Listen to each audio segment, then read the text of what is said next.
Welcome to the Sunshine Parenting Podcast.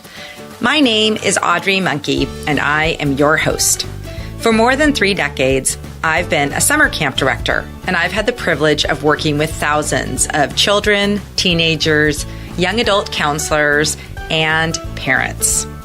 I really enjoy sharing stories, tips, and ideas to help others who care about young people raise a generation of kind, self-reliant, optimistic kids who become thriving adults. If you're interested in summer camp, parenting, or happiness, you've come to the right place. If you're a regular listener to the Sunshine Parenting Podcast, then you've heard me mention Laura Vanderkam's book, Off the Clock, which I read in August. I am thrilled to have Laura on the podcast today. Laura Vanderkam is the best-selling author of What the Most Successful People Do Before Breakfast, All the Money in the World, 168 Hours, Grind Hopping, and I Know How She Does It. She is the co-host with Sarah Hart Unger of the podcast Best of Both Worlds, which I've recently started listening to and really am enjoying. Laura's TED Talk, How to Gain Control of Your Free Time, has been viewed more than 5 million times. Her work has appeared in the Wall Street Journal, the New York Times, Fortune, and other publications. Laura lives with her husband and their 4 children outside Philadelphia. I'm thrilled to have Laura Vanderkam on episode 56 of the Sunshine Parenting Podcast. Well, I am so thrilled today. I have Laura Vanderkam on the podcast. If you've been listening to my podcast for a while, you know that I have been talking about her and her book, Off the Clock, incessantly on my blog and on other podcast episodes. And she's here today. Welcome, Laura. Thank you for having me. So, Laura, tell a little bit about your background and how you came to write this book, Off the Clock. Well, I write about time management and productivity. I have a couple books out on that topic, including 168 Hours, What the Most Successful People Do Before Breakfast, I Know How She Does It, and now Off the Clock. I find the topic of time absolutely fascinating because we all have the same amount of time. We all have 24 hours in a day, 168 hours in a week. And so I love that when you find people who are doing amazing things professionally, and then you find out that they're also doing amazing things personally, that they don't have any more time than the rest of us. They may have other things going for them, that's fine, but they don't have any more time. And so that is something that maybe we can learn from, how they're allocating their hours, the ways the rest of us can pick up on. And so I've spent the past 10 years or so studying that topic exactly. Where does the time really go? Really looking at people's schedules and seeing what we can glean from that. And I know it's been very helpful for me to learn best practices out there as I attempt to make my own life. Writing my books, doing my various other projects, raising 4 kids with my husband, and we were trying to enjoy that as well. So I'm trying to make all those pieces fit together. Well, I loved just reading all about when you shared about your family. So why don't you share how old your kids are now? And I especially like, because since I've just started more of the writing part, but I've been working as a mom since my kids were little, I really loved hearing how you figured out how to balance that. But why don't you talk about how old your kids are and what's going on with your family right now? Yeah, so my kids are 11, 8, 6, and 3, although they're almost 11, 9, 7, and 3. We have a birthday switchover like that. They come fast and furious in the fall. We're getting into the big kid stage. Everyone's out of diapers, which is incredibly exciting. That's the first time that has happened in a while. But we're juggling the usual stuff of schools. This year, I actually have all 4 kids in schools, but in 3 different schools: middle school, elementary school, preschool. So this start of the school year has been an interesting experiment in figuring out how we can get everyone where they need to go at the times that they are supposed to be there. We like to do various things. The kids have their activities they're in. We also like to travel as a family, try to have fun weekends as well. I spend a lot of time thinking about what we can do on weekends in order to really, enjoy our time together and have various adventures and make memories that hopefully the kids will take with them. Yeah, I think I started following you on Instagram, and I think you were at a national park or something, not pretty recently, maybe at the end of summer, and you posted Yellowstone. Okay, Yellowstone, the national park. That's the one to visit. So there are many concepts in your book that really resonated with me, but I think kind of one of the overarching ones is just how we think about time can really change how we perceive it. So do you want to talk a little bit about the study that you did where you had people track just one day, I believe it was, and then how they felt about their own time, like time perception, I think you called it.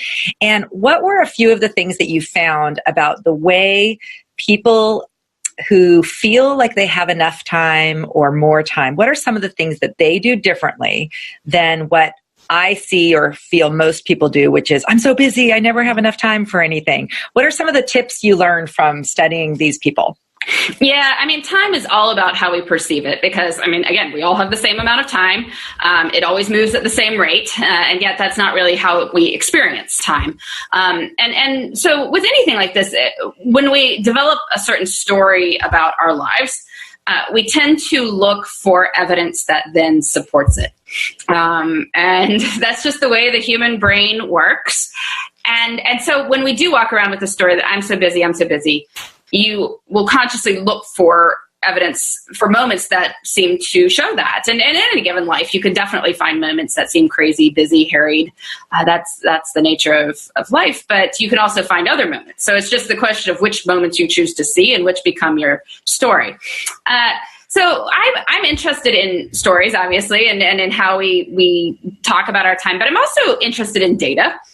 Because, I know from all the research I've done on time that people will tell you all sorts of things about time. So you want to ask somebody, what's important for you as you, get so much done in your life? They'll tell you something, but whether that's true or not is who knows. So I wanted to get some data on this question of time perception. So I recruited 900 people who had full-time jobs and also had families at home.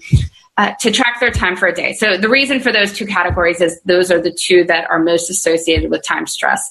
The easiest way to feel no time stress whatsoever is to be retired. But that, we can't all do that. Or you could skip having a family, which also has some downsides too. So, people who were working full time had a family. They tracked their time on a March Monday. And then I had them answer questions about how they felt about their time so I could compare the schedules of people who felt like time was abundant with people who felt like time was scarce. And some of the things that you'd think would be obvious turned out not to be the case. So work hours weren't really drastically different. The people with the lowest time perception scores only worked about 18 more minutes per day on average than the average number. So it wasn't like they were working around the clock. Their commutes weren't significantly longer. I thought maybe that was it. But it turns out it's really what you do with that discretionary block of time that isn't work, sleep, commute that influences how you feel about your time. So do you spend your leisure time interacting with friends and family? Do you spend it doing reflective activities like journaling or meditating? Do you do things like exercising or reading? Or do you spend that discretionary time on social media?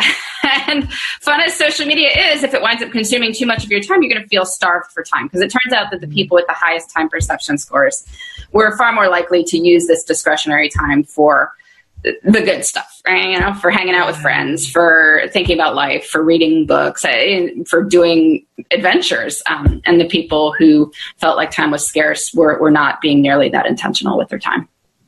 Yeah, you talk about that. It's being mindful of time, which, we're learning about the importance of mindfulness in all areas of life because we're all feeling so distracted by life. And it's kind of like, I always think of when I'm scrolling, I think of it as mindless scrolling versus mindful is, oh, you know what? I have this friend I haven't talked to in a while. I'm going to touch base with her, maybe see if she wants to go for a walk today. I have been changing my behavior since I read your book. I'm really, because you say, I think the line is, people are a good use of time. And in my mind, I'm thinking people are a great use of time. And this morning, I talked to my sister on the phone for 45 minutes while drinking coffee. Didn't make it to my run because of that, but that's okay. I'm going to try to figure it out later. But, just realizing and reframing that is the priority. Sometimes those people, and that is time very well spent and just feeling like I feel good about starting my day, having a long chat with my sister. And it makes me feel better. Whereas I think before I matured in my time thinking, I was so loved getting things checked off my list. Mm-hmm. And so it would be harder to just say, oh yeah, I just have time to chat for a while. So I had a couple questions for you because well, first of all, I want to say that in anticipation of this podcast episode, I wanted to track my time for a week. And I had told myself when I read your book, I was at camp, and my schedule during the summer is very different from the rest of the year. I have a lot more sort of freedom in choosing my time during the rest of the year. I can pretty much make my own schedule from September to May, but June, July, August are very much like I'm at breakfast at a certain time and I have assembly and I have, parents to call back. And so it's more set. So I was like, oh, I'll wait till after camp. Well, as has been my problem, and this is one of the things that I just wasn't good at following through. I only made it. I'm showing you my thing.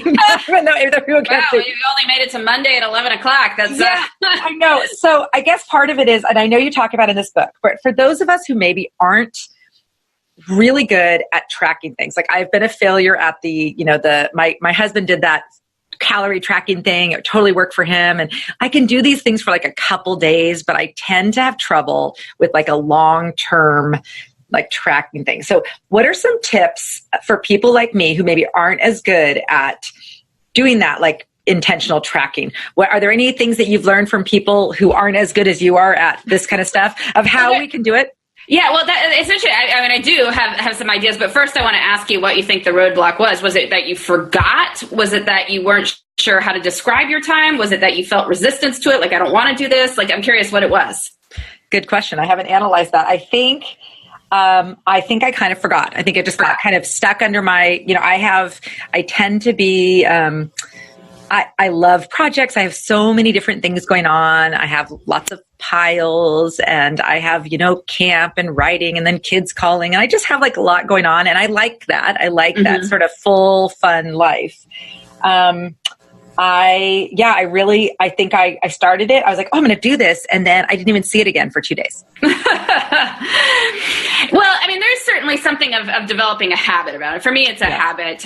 For some people, what I'd say is like, well, try and link it with something else. Like, every time you go to the bathroom, right? When you come back, do it. That would be like a trigger that, to remember if you could link it with that.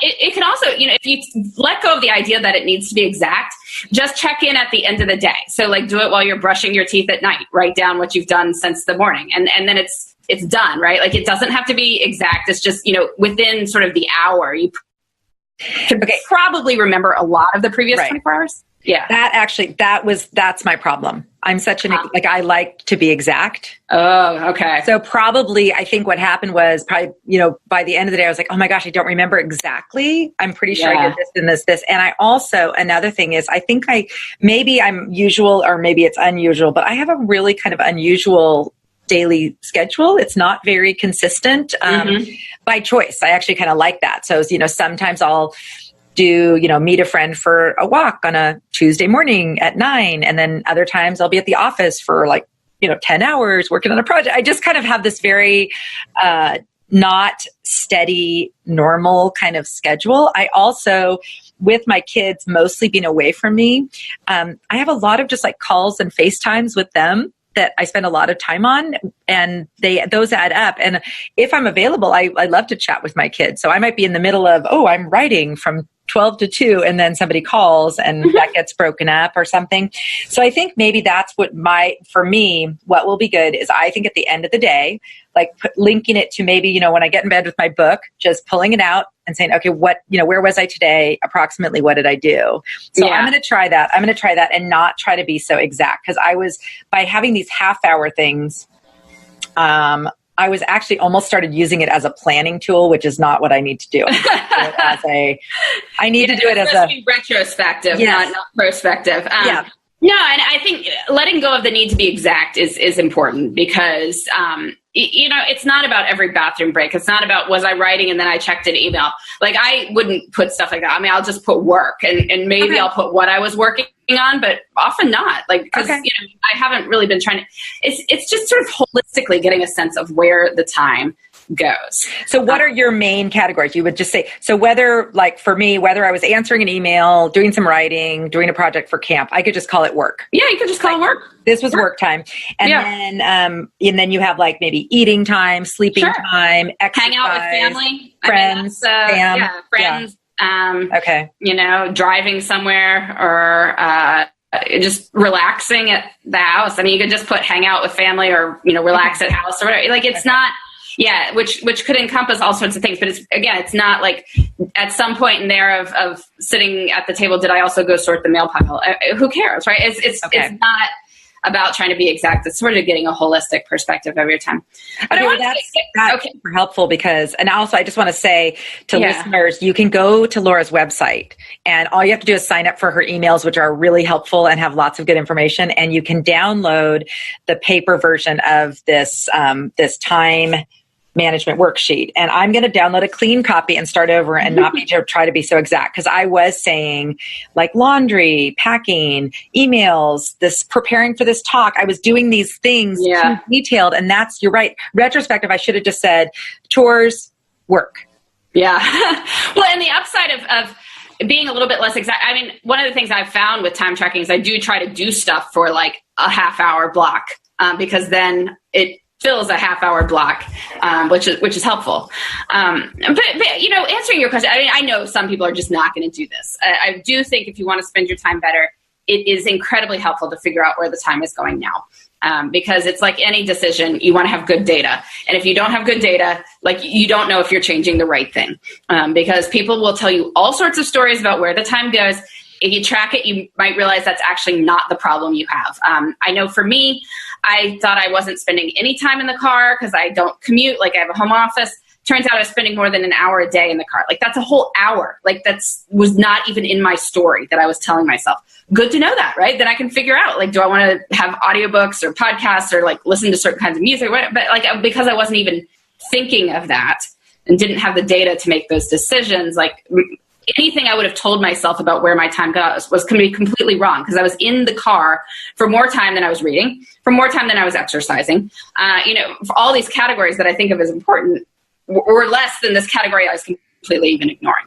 So, worth doing. That said, if you are not going to do it, or you try and just can't get through it, you can kind of back into spending your time wisely, but just thinking about it. Like at the end of the day, look back over the day and say, well, what did I like about today? Like what worked? Like what was great? Let me celebrate. Yay. Good job.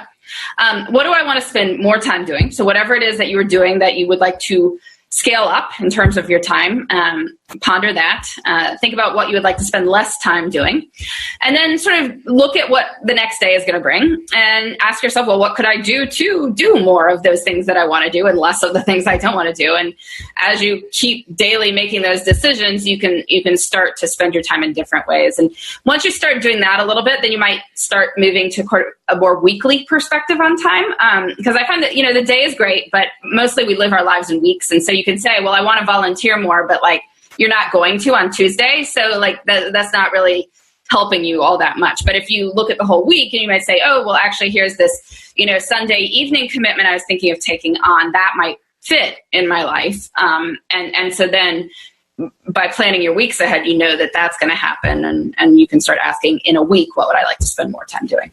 I like that concept because that is better for people who don't have a super traditional schedule or that kind of thing. It might work better. I had a question for you about people like me. I think like teachers, I think of stay-at-home parents, camp professionals who have like a seasonal sort of different, like really things change seasons. So like, a parent who stays home with kids when the kids go back to school, their time kind of changes, how they're using it and everything. Is that how you work in your quarterly goals? So you talk about that in your book, having, I think is it personal, career, relationships, and self. Okay. I think those tend to be the three major areas for most of us. If your life changes a lot seasonally, and there's lots of people who are like this, like you said, teachers or camp directors, or, maybe it's accountants, like around the various deadlines for that. Their lives are crazy, but not the rest of the time. So, it helps to know where your time goes during the busy times. It also helps to know where your time goes during not busy times.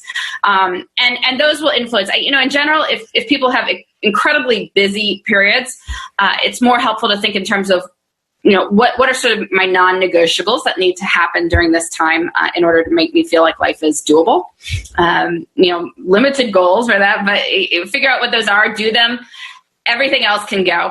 But then know that it's limited, because when you get to the less busy time, then you can start doing some of these things that you put off during that time, and you can proactively do things that you're not going to do during your busy times. So that's when you make your get-togethers with friends, or you schedule your dentist appointment. Like an accountant is never going to do the dentist appointment in March, but that's why you do it in November, for instance, and so that will help.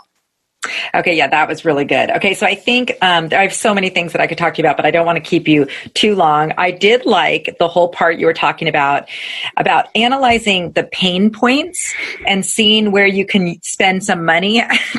My sister and I always called this throwing money. Is this a problem that we can throw some money at? And it's like, I think if you have the ability, if you have a job and you have enough, discretionary money where you can choose what's going to be the best way to spend that money. I thought it was interesting, some of the ideas that you had. I thought thinking about the pain points.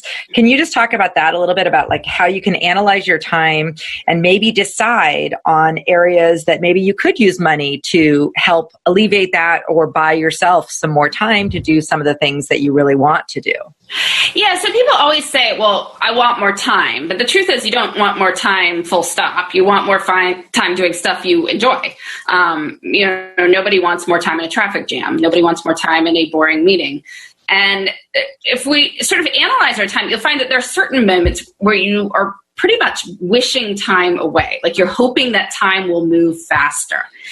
And that's a little bit disconcerting when you think about it. Time in the grand sense is moving from one side of the hourglass to the other.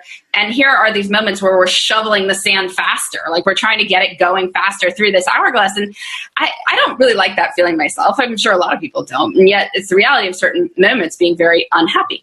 And so if you track your time, you might start to analyze, well, when am I feeling like that? When am I feeling like I wish time would go faster? And then think about, well, is there any way I could use some of my resources, whatever those might be, money or otherwise, to move some time out of this category and into either a neutral category or even a positive category? And I know for me, one sort of one that has been helpful, like on weekends, we have 4 kids. They've got lots of events, sporting events and things like that. And sometimes we'd have, the older 2 kids, for instance, have 2 different sporting events. So my husband and I could split them. Well, what do we do with the 2 younger kids? Well, they can come with us. But I have had a lot of experiences of chasing a 2-year-old around the side of somebody else's soccer game, and it is absolutely miserable, or around the side of a swim meet, trying to keep them from like leaping in the pool. And you realize like they're not having fun. You're distracted. You're kind of hoping this meet's over faster because you're, anxious and unhappy about it. And so we realized, well, we could hire a sitter for the younger 2 kids while we're dealing with the older kids. And so then there's somebody building Lego towers with the little kids, and they're happy, and we're not miserable on the sidelines missing the whole game that we're supposed to be watching in the first place. And so, that was the idea of using money to alleviate a pain point. So think about what it is. It could be a big thing. I mean, maybe you move closer to work because your commute is so miserable. But for many people, it's not going to be that. It might be something like, well, my commute is miserable, but it isn't if I listen to my favorite music. Well, how can I make sure I have that music? And, it's about investing a little bit of time and figuring that out. Right. I was thinking too, from my perspective, so a lot of my listeners have older kids, and I think you'll find too, as your kids get older, they can help a lot at home. And so the more kind of chores and things that kids do for themselves, the more time you have. And I remember finding like it got to a point where between work and things going on at home, I couldn't do all the laundry. So all my kids started doing their own laundry. And my youngest at the time was 5. And I showed him how to do it. I think with him, when he was 5, I would put it in the wash, put it in the dryer, and he'd do all the folding and putting away. But the older ones just started doing the whole thing. And so just something as simple as that. Now in my house, we all do our own laundry. Plus, you don't have to sort it again. Yeah, so that's great. You wait till you have enough that you need a load done. You do it yourself. You fold it yourself. You put it away yourself. And if you don't, you're wearing your own wrinkly clothes. And so just even I thought about that when you were talking about that it often doesn't require any money, because as kids get older, they should be taking on more responsibility. So maybe some of the things that parents are feeling like, oh my gosh, I spend my whole day cleaning the kitchen, which my husband and I used to feel like that on weekends. It just felt like it went from one meal to clean up to meal to clean up the whole time. And you do start feeling like, I think I spent most of this weekend cleaning the kitchen. But when you get all the kids, rinse out your own dish and put it in the dishwasher. Just little things, I think, in families that we can do kind of alleviate the load we feel on those things. Yep, that's a great idea. Definitely sharing the burden and then sharing the fun as well. Yes, for sure. Okay, well, I loved your thing about having how effortful fun. I'm a big proponent of fun. And I think some of the time we're so tired that it's easier to just plop on the couch with our iPad or watch YouTube videos, like a lot of the kids default to the effortless kind of fun. If you could just end with that, just talk about effortful fun and why that kind of creates this feeling that you are enjoying time more, you have more time. Yeah, so as you said, there's two different kinds of fun. There's the effortless fun and the effortful fun. We probably want a little bit of both in our lives. The issue is that effortless fun is so easy, it's effortless, that winds up being the bulk of our leisure time. So people have free time, but they go for the most obvious thing, which is often scrolling around online. And it's fun, but if you think about it, it's not as fun as a lot of the effortful activities. It is a lot more awesome to have your own dinner party versus spending that same quantity of time looking at photos on Instagram of other people's dinner parties, right? You'll have great memories, you'll enjoy being with your friends. It's going to be awesome. It also takes a lot of work. and so people get tripped up on this, why should my fun be work? But if you can get yourself over that little bit of hurdle, yes, guess what? Your fun is going to take some work, but you're going to be so happy you did it. And the time will be memorable. And so you will remember it. And it turns out that our perception of time is influenced by how many memories we have of that time, which I'm sure you've experienced. Your kids say the first day or two of camp seems endless because everything's so new. You're meeting so many people. You're making so many memories. Whereas a lot of life is not like that at all.